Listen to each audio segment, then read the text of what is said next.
Hello and welcome to Critical Success. I'm Adam and today I'm talking about the latest book from Matt Colville, the supplement for 5th edition, Strongholds and Followers. On this channel, I tend to stray away from talking too much about Dungeons & Dragons, and that's because there are already a ton of amazing channels that cover the game extensively. When I made this channel, it was because I wanted to create more quality content that covers games other than the giant well-known ones, a type of content that I believe we don't have enough of on YouTube. But I will never deny that Dungeons & Dragons 5th edition is without a doubt my most played game. I run 2 weekly D&D games, sometimes taking breaks to play other systems, so it should go without saying that I think about this game a lot. One of my groups has had an ongoing campaign for about a year and a half, playing once a week for 3 to 4 hours each session. By this point, they've reached a level of influence that transcends their role as nomadic adventurers. In other words, their adventures and responsibilities have gotten large enough for them to require some sort of home base. Right around the time that my players began considering purchasing some property for themselves, Matt Colville's book Strongholds and Followers was released. So I decided to read through it in hopes of finding some inspiration on how to handle the mechanics of my party's growing influence. And as I had hoped, this book is crammed full of just that. At its core, Strongholds and Followers is a collection of optional rules that can be used to track a number of things in your D&D game. Most notably, purchasing, building, and keeping up a piece of property, a stronghold, and a group of loyal artisans and soldiers. Or at least that's what it sells itself as, but in reality, there's much more than that here. This book is a font of inspiration, introducing ideas that go far beyond just acquiring and keeping up a stronghold, and providing mechanical features to help you grapple with them. There are brand new monsters, magic items, and even an entire low-level adventure all stuffed within the pages of Strongholds and Followers, and each new idea presented is unique and interesting. The first section of the book covers the rules associated with the players owning a stronghold, introducing the 4 different types and the benefits of each. A keep is used primarily for the purposes of raising an army. Owning a keep allows players to attract and train various types of units to be used in large-scale battles, which is another focus of Strongholds and Followers.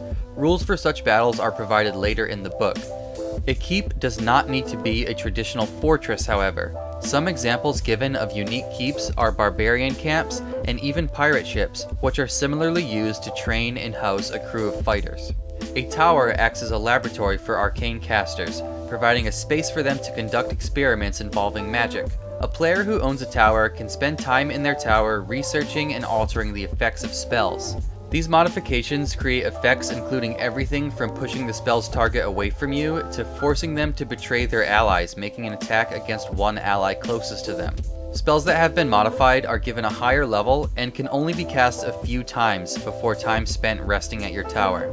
For classes that cast divine magic, a temple makes a perfect home base. Owning a temple will allow a divine caster to earn the favor of their gods in the form of concordance, using that favor to petition their deity, typically earning rewards ranging from simple blessings to summoning a servitor to aid you in battle, though occasionally petitioning a deity can cause them to be angered and punish you with a curse. Concordance can be gained or lost by performing acts that either help or hinder your deity, and each time you petition your deity, there is a temporary loss to concordance. Petitioning your deity requires rolling percentile dice and adding the value of your concordance to determine the outcome, so having a low concordance will naturally result in worse results more often. I love the rules associated with the temple and concordance because they do a good job of emulating the chaotic nature of relying on gods as the source of your power. It provides any divine magic-based class with a type of divine intervention, one that is a lot more consistent but a lot less powerful than the standard divine intervention given to clerics. There's also a reflavored version of the temple provided as a druid's grove, giving many of the same abilities with subtle changes. For players concerned with intrigue and politics, there is the establishment. An establishment is essentially a business which acts as a front for your own network of spies. These spies can be used to gather information about organizations and individuals within the region. Apart from providing information, the establishment also earns money for its owner. I love the idea of the establishment and can see them being very valuable when in the hands of the right group. but the mechanics associated with them are very loose, almost non-existent, and it can cause a need to improvise often or give players enough information to take the challenge and mystery out of intrigue. So I'd recommend that new Dungeon Masters be very careful when allowing your players to build or purchase an establishment. Consider whether you'll have answers to the heaps of questions that the player who owns the establishment is inevitably going to ask. In addition to the abilities granted to the owner of any given type of stronghold, a player who owns a stronghold also gets some of their class features enhanced. Naturally, owning a piece of property like this will occasionally attract allies and followers to your cause, and each class also has a unique table of possible followers based on the flavor of the class. Overall, I think the flavor and mechanics associated with strongholds can add a lot to the game experience.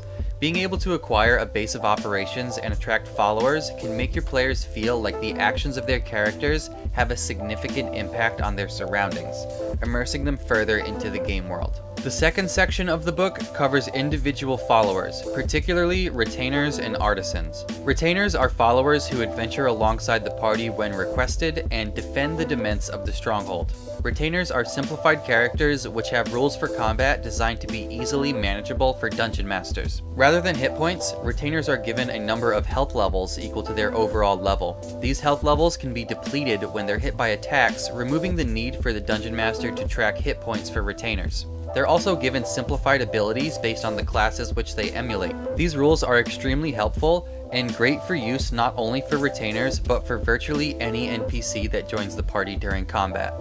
Artisans, on the other hand, do not adventure or engage in combat. Rather, they focus on the creation of valuable items and the upkeep of the stronghold. Some artisans, such as alchemists or blacksmiths, can create things like potions and armor for the party, providing them with cheap and readily available items within their strongholds, while others, such as farmers and masons, can greatly improve the quality of life for both the player characters and their followers by making money and performing repairs and upgrades on the stronghold. Both retainers and artisans add some additional depth to the game for players who have the means to attract followers, but the book is well aware that these rules are auxiliary elements to your game and keeps all of the mechanics associated with these followers very basic and simplified. Using the rules provided here, there's no reason for any dungeon master to have to be intimidated by the prospect of adding followers into their game. The section of the book that has been the most fun to implement into my games, however, is that which covers the rules for warfare. The system for battles is very simple and uses the die rolls and mechanics as a way of directing the narration of the battle. Each side is broken up into units consisting of an abstract number of individuals of similar skill and experience.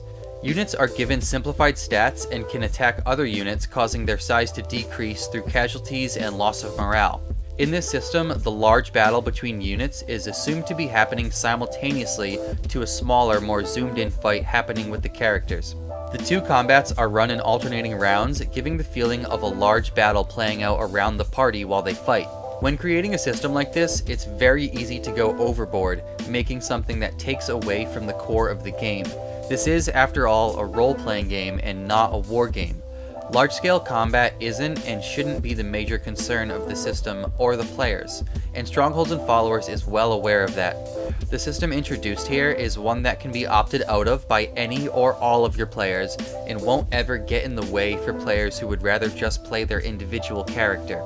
For players who do choose to opt into this system, it's incredibly easy to learn as long as you're already familiar with the basic combat rules for 5th edition. Aside from rules and systems, this book also introduces new monsters and items into the game. The monsters are mostly meant to be different possible allies that could be attracted or summoned by players who have serious influence over their surroundings, and each are unique and well thought out. They range from devils and demons to celestials, elementals, cosmic creatures called inexorables, and even a new class of dragon known as the gemstone dragons.